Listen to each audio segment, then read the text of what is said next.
எல்லாருக்குமே இந்த பாபநாசம் அப்படின்ற படத்தை பற்றி தெரியும். இந்த படம் திருஷ்யம் படத்துடைய ரீமேக்கு அப்படின்னு சொல்லுவாங்க. ரெண்டுமே ரொம்ப பாப்புலரான படம், சஸ்பென்ஸ் நிறைஞ்ச படம், ஜித்து ஜோசஃபோடைய இயக்கத்தில் உருவாகியிருக்கும். இப்படி இருக்கும்போது இந்த படத்துடைய 3ஆம் பாகம் உருவாக போகுது அப்படின்னு சொல்லியிருந்தாங்க. திருஷ்யம் 3 அதே காஸ்ட்டு தான்ப்பா, முடிஞ்ச அளவு காஸ்ட்டை மாற்றாமையே அப்படியே மேனேஜ் பண்ணியிருக்கோம் அப்படின்னு சொல்லியிருந்தாங்க. சரி, இப்போ இந்த படம் ஏப்ரல் 2ஆம் தேதி ரிலீஸ் அப்படின்னு சொல்லியிருந்த நிலையில் படத்துடைய ஷூட் எல்லாம் முடிச்சு இப்போ போஸ்ட் ப்ரொடக்ஷன் வேலைகள் நடந்துகிட்டு இருக்கு. இந்த டைமில் இந்த படத்துடைய கிளைமேக்ஸ் எப்படி இருக்கும்? ஏன்னா இந்த முழு படத்தை நம்ம பார்த்தாலும் கிளைமேக்ஸில் என்ன வச்சிருக்காங்க அப்படின்ற ஒரு ட்விஸ்ட் தான் படத்துடைய மையக்கருவாக இருக்கும். அந்த ட்விஸ்ட்டுக்காக தான் இந்த படமே பார்க்குறாங்க. அப்படி இருக்கும்போது இந்த 3ஆம் பாகத்தில் என்ன ட்விஸ்ட் இருக்கும் அப்படின்னு கேட்டால், மிரள வைக்கிற மாதிரியான ட்விஸ்ட், அசர வைக்கிற மாதிரியான ட்விஸ்ட், அசால்ட்டான ஒரு ட்விஸ்ட் அப்படின்ற மாதிரி அடுக்கடுக்காக வசனம் பேசலனாலும் பெருசாக இந்த படத்தை பற்றி ஒரு பில்டப்பை போட்டு விட்டுருக்காங்க. கீதா பிரபாகர் அப்படின்ற அந்த ரோலில் நடிச்சிருந்தாங்க இல்லையா, 2 பங்களும் பார்த்துருப்போம். இந்த ரோலில் ஆயிஷா நடிச்சிருப்பாங்க. அவங்க தான் இப்போ இந்த படத்தை பற்றி சொல்லியிருக்காங்க. இந்த எண்டில் வர கிளைமேக்ஸு யாருமே எதிர்பார்த்துருக்க மாட்டீங்க, அப்படி ஒரு ட்விஸ்ட்டை நாங்கள் உள்ளே வச்சு தள்ளியிருக்கோங்க அப்படின்னு சொல்லி இந்த படத்துக்கு ஒரு ப்ரமோஷனே பண்ணி விட்டாங்க. என்னவோ இந்த திருஷ்யம் அப்படின்ற பேரை கேட்டாலே போய் பார்க்கணும்னு எல்லாருக்கும் தோணும். ஏன்னா அந்தளவுக்கு ரொம்ப சட்டிலான, வல்காரிட்டி இல்லாத ஒரு சஸ்பென்ஸ் நிறைந்த திரைப்படம். அதனாலேயே இந்த படத்தின் மேலே எல்லாருக்கும் ஒரு ஆர்வம் உண்டு. கம்மி பட்ஜெட்டில் எடுத்தாலும் படத்தை பெரிய லெவலில் மாஸ்டரிங் பண்ணுவாங்க, மார்க்கெட்டிங் பண்ணதுக்கப்புறமா பெரிய சேல் நடக்கும். இப்படி நிறைய விஷயங்கள் பண்ணிக்கிட்டே இருப்பாங்க. அண்ட் மாஸ்டர்ஸ் ஆஃப் ஒரு லோ பட்ஜெட் படம் அப்படின்னு கூட சொல்லலாம்.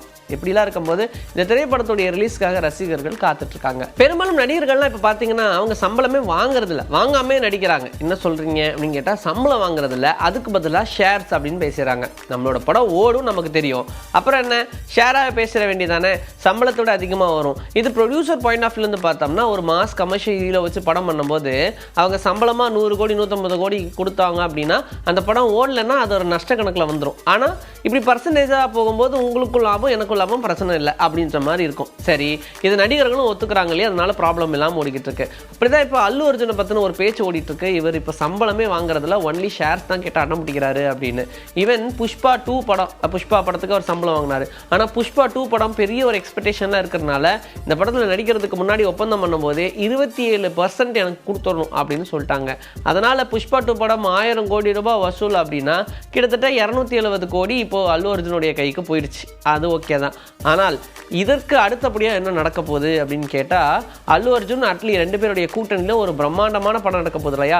அந்த படத்துடைய ஷூட்டிங்கும் இப்போ எடுத்துகிட்டு இருக்காங்க. தீபிகா படுகோன் நடிக்கிறாங்க, ராஷ்மிகா மந்தனா நடிக்கிறாங்க. இப்படி சொல்லிக்கிட்டே போகலாம். இவங்க எல்லாரும் சேர்ந்து நடிக்கிற இந்த திரைப்படத்தில் அல்லு அர்ஜுன் 30% எனக்கு வேணுங்க அப்படின்னு சொல்லியிருக்காங்க. எவ்வளோ வசூலானாலும் சரி, அதில் 30%, 100னா 30 கோடி எனக்கு கொடுத்துருங்க, 1000னா 300 கோடி கொடுத்துருங்க, 2000 600 கோடி கொடுத்துருங்க அப்படின்னு 30% கணக்கு போட்டிருக்காங்களாம். அதனால் இந்த படத்துடைய வசூலை நம்பி தான் அல்லு அர்ஜுனுடைய சம்பளமே இருக்கு. இப்போதைக்கு அவர் சம்பளமே இந்த படத்துக்கு வேணாம்னு சொல்லிட்டாரு. அல்லு அர்ஜுன் மட்டும் கிடையாது, அட்லியும் அதே மாதிரி தான். அவருமே சம்பளம் வேண்டாம், எனக்கும் பர்சன்டேஜ் அப்படின்ற மாதிரி பேசினாங்க போல.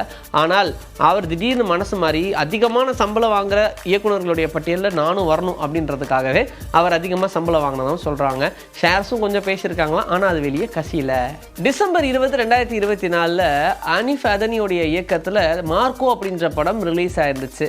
இந்த படம் வசூல் ரீதியாக பார்க்கும்போது மலையாள இண்டஸ்ட்ரியை ஒரு குலுக்குன திரைப்படம் அப்படின்னு சொல்லலாம். ஏன்னா ரொம்ப கம்மி பட்ஜெட்டில் எடுத்த இந்த திரைப்படம் 100 கோடி ரூபாய்க்கு மேலே வசூல் எடுத்துச்சு. உன்னிமுகுந்தன், கபீர் அப்படின்னு நிறைய பேர் நடிச்சிருந்த திரைப்படம் ஃபுல் அண்ட் ஃபுல் ஆக்ஷன் மட்டும்தான். வன்முறை அப்படியே கலந்து தள்ளியிருக்காங்க அப்படின்ற மாதிரி ஃபுல் ஆக்ஷன் திரைப்படமாக உருவாயிருந்துச்சு. அதே மாதிரி இந்த திரைப்படத்துக்கு எதிர்ப்புகளும் அதிகமாக வந்துச்சு. குழந்தைங்கள்லாம் பார்க்குற மாதிரி எடுங்கப்பா, ஏன்ப்பா இப்படி எடுக்கிறீங்க, பயங்கர வன்முறையாக இருக்கேப்பா அப்படின்லாம் சொல்லிட்டு இருந்தாங்க. இவருடைய அடுத்த திரைப்படம் என்ன அப்படின்னு கேட்கும்போது மார்க்கோ 2 எடுக்க போகிறதா சொல்லியிருந்தாங்க. ஆனால் அந்த படத்தை பற்றின எந்த ஒரு அனௌன்ஸ்மெண்ட்டும் வரவே இல்லை. இதனால் ஃபெட்டப் ஆயிட்டாங்க அப்படின்னு சொல்லலாம்.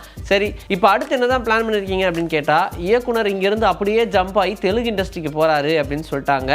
தில்ராஜுடைய ப்ரொடக்ஷனில் ஒரு திரைப்படம் பண்ண போகிறாங்களாம். அந்த கதையே ஒரு சூப்பரான கேங்ஸ்டர் ஃபிலிம். அதனால் அஜித் அவர்களை அணுகலாம் அப்படின்னு சொல்லி அஜித் அவர்கள்கிட்ட தான் கேட்டே இருந்திருக்காங்க போல். ஆனால் அவருடைய சைட்லேருந்து எந்த ஒரு பதிலும் வராதனால இந்த கதையை அப்படியே கொண்டு போய் பாலையா கிட்ட சொல்லி பாலையா ஓகேயா அப்படின்னு சொல்லியிருக்காராம்.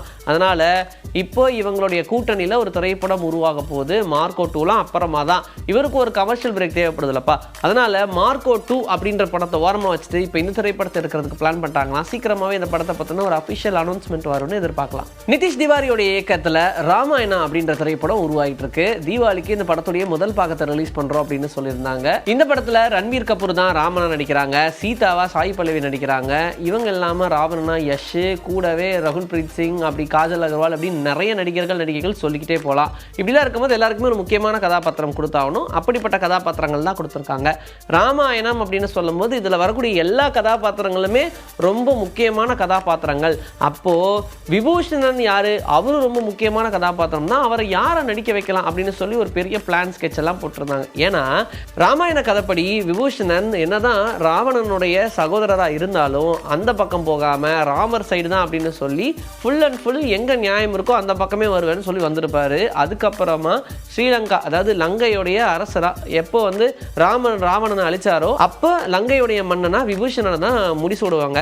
அதனால இந்த கதாபாத்திரம் ரொம்ப முக்கியமான கதாபாத்திரம். கெட்டவனாகவும் இருக்கணும், அப்படியே ஒரு நல்லவனாலும் டிரான்ஸ்ஃபார்ம் ஆகணும். யாருப்பா கரெக்டாக இருப்பாங்க அப்படின்னு பார்த்தா விஜய் சேதுபதி எப்படிங்க இருப்பார், அவர் வேணால் கொஞ்சம் யோசிச்சு பாருங்க அப்படின்னு ஒரு பிளான் பண்ணி அதை எக்ஸிக்யூட்டும் பண்ணியிருக்காங்கப்பா. ஏன்னா இந்த படத்தில் விஜய் சேதுபதி இப்போ கமிட் ஆகிட்டாரு, ஷூட்டே ஆரம்பிக்க போகிறாங்க அப்படின்னு சொல்லிட்டாங்க. இவருடைய போர்ஷன்ஸ்லாம் ஆல்ரெடி இந்த படத்துடைய ஷூட்டுக்கு பயங்கர வேகமாக நடந்துகிட்டு இருக்கிற நிலையில் இந்த கதாபாத்திரத்துக்கு விஜய் சேதுபதி கரெக்டாக இருப்பார்னு அப்படியே தூக்கி உள்ளே போட்டு இப்போ விபூஷணனா விஜய் சேதுபதி இதெல்லாம் நடிச்சுக்கிட்டு இருக்காரு அப்படின்னு சொல்லிட்டாங்க.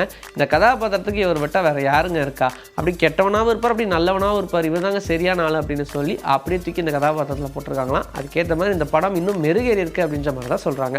இன்னைக்கு நம்மளுடைய சினிபூத்தில் சினிமா பற்றின பல விஷயங்கள் பார்த்தாச்சு. இதே மாதிரி அடுத்த எபிசோடுக்கு ரெடியாக இருங்க. உங்களை நான் வந்து சந்திக்கிறேன். This is bye from Vijay Sri. Take care.